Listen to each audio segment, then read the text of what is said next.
for WebiWave, my brand new webinar service. I don't say this lightly, but it does sound kind of hypey, so let me go ahead and explain after I say it. Now, WebiWave is going to change how webinars are done. Now, if you'll go and look at the marketing for literally any other webinar service out there, I'm talking about live webinar services, not auto webinars or any of that kind of stuff. I'm talking about live webinars that make sales.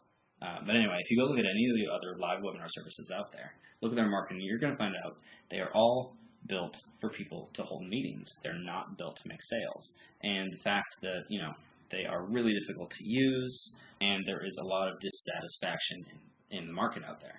Go look up anything about GoToWebinar, go into any of the big Facebook groups, and you'll see people again and again and again posting about issue after issue after issue with these services, because they're not built for us. They're built for people who are corporate, people who sit in their office all day. When we use webinars, all we're doing is using them to sell. We need a simple solution. And this is a service that people are going to want to get in. People are paying $400+ a month for, tiny little rooms on GoToWebinar.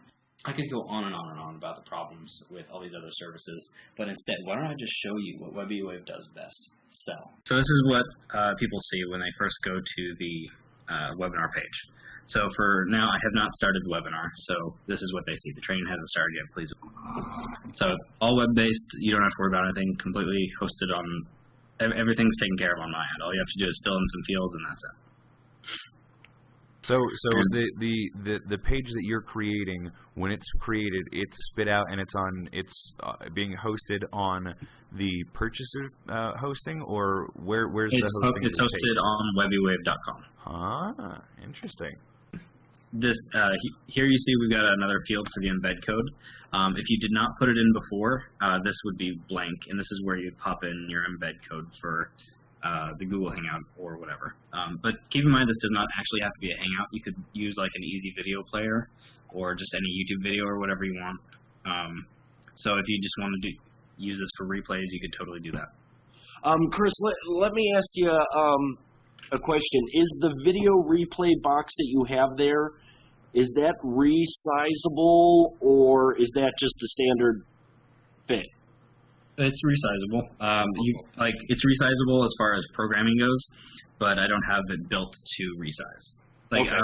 The way I have it built right now is it just fits the width of this white box that I got here. Okay. However, if I were to make the box bigger or smaller, it would fit whatever. But I think the biggest thing, and one of the issues I've always had with GoToWebinar and stuff like that, is the fact that they don't let you send your users directly to the Buy Now page or whatever. Which I was never a huge fan of. They have to go and type in the URL or whatever. Right. That's not the case here. Watch this.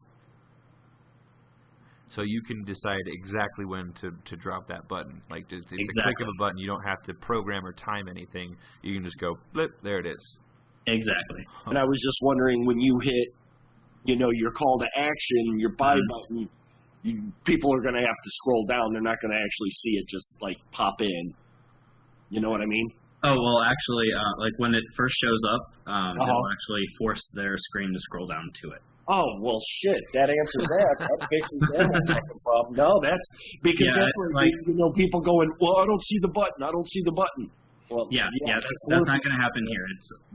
Nice. There's like a 5-second delay between when you hit the button and it'll automatically show the button down at the bottom, and it'll force their screen to slide down to it. And how are you guys handling like server stress? I mean, because there's actually very little server stress with this kind of stuff. Because really, I know. Yeah. All the heavy lifting is being handled by Google Hangouts or whoever you're hosting your video through. Okay, so YouTube would be doing most of our shit. Exactly. So all that's really happening on the server is little tiny requests going back and forth between the user's end and my server. Now, are you the coder for this?